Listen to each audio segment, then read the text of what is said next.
এক শ্রেণীর মানুষ চিরকাল জাহান্নামে থাকবে, তাদেরকে বানানো হয়েছে জাহান্নামে পাঠানোর জন্য। কোনো ব্যক্তির মধ্যে তিনটি লক্ষণ দেখলেই বুঝতে হবে এই ব্যক্তি জাহান্নামী। আল্লাহ তাআলা তাদের সৃষ্টি করেছে চিরস্থায়ী জাহান্নামের জন্য। তারা যতই আমল করুক না কেন তারা জাহান্নামে যাবেই। সেই কপাল পোড়া দুর্ভাগা মানুষদের তিনটি লক্ষণ থাকে। আল্লাহ আপনি আমাদের সকলকে জাহান্নামের আযাব থেকে বাঁচার তৌফিক দান করুন, আমিন। প্রিয় দর্শক, এই তিনটি লক্ষণ আপনার ভেতরে আছে কিনা অবশ্যই জেনে যাবেন, কারণ আমরা প্রত্যেকেই মুসলিম জাতি আল্লাহর আযাবকে ভয় করি, আল্লাহর জান্নাত জাহান্নামকে বিশ্বাস করে। আল্লাহ বলেছেন, তোমরা পাপ করে আমার কাছে তওবা করে আবার ফিরে আসো, আমি তোমাদের ক্ষমা করে দিব, আমি রহিম, আমি রহমান। কিন্তু এক শ্রেণীর মানুষ আছে যারা তওবা করলেও আল্লাহ তাদের তওবা কবুল করবেন না এবং আল্লাহ তাদেরকে ক্ষমা করবেন না। আল্লাহ তাদের জাহান্নামে পাঠানোর জন্যই সৃষ্টি করেছেন এবং দুনিয়ায় পাঠিয়েছেন। সেই শ্রেণীর ব্যক্তিরা কারা, চলুন আজকের ভিডিওতে আপনাদেরকে জানিয়ে দিব।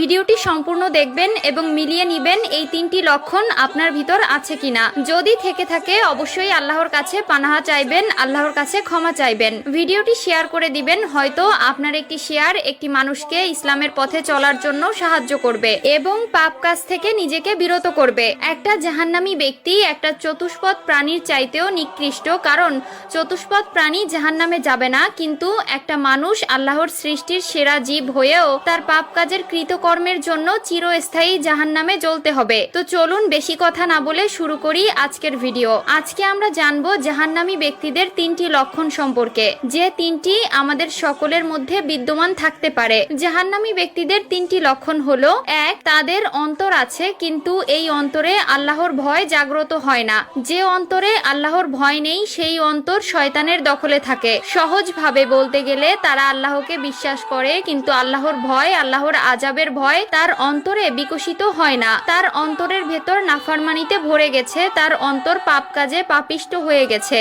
সে সবকিছুই দেখে, সবকিছুই বোঝে, কিন্তু আল্লাহর ভয় তার অন্তরকে নরম করতে পারে না। 2 নম্বর লক্ষণ হলো, তারা সবকিছু দেখে এবং শুনে এবং বুঝে কিন্তু মানতে পারে না। উদাহরণস্বরূপ, তারা চোখ দিয়ে কোরআন দেখতে পায় কিন্তু অনুধাবন করে না। তারা কান দিয়ে আজান শুনে কিন্তু অনুধাবন করে না। তারা হাদিস সুন্নাহর কথা শোনে, আল্লাহর আদেশ ও নিষেধের কথা শোনে এবং কোন কাজের কি পরিণতি হবে সবকিছু তারা শোনে, কিন্তু তারপরেও তার মধ্যে কোনো পরিবর্তন আসে না। এরকম লক্ষণ যদি কারো ভিতর থাকে বুঝতে হবে সেই ব্যক্তি জাহান্নামী। 3 নম্বর লক্ষণ হলো, যে ব্যক্তি বারবার পাপ করে, বারবার তওবা করে, ওই ব্যক্তিকে আল্লাহ বারবার সুযোগ দেওয়ার ফলেও সে আবারও পাপ কাজে লিপ্ত হয়। এমন একটা সময় আসে যখন তার দোয়া আল্লাহ তাআলার দরবারে কবুল হয় না, আর আল্লাহ তাআলা ক্ষমা না করলে সেই ব্যক্তি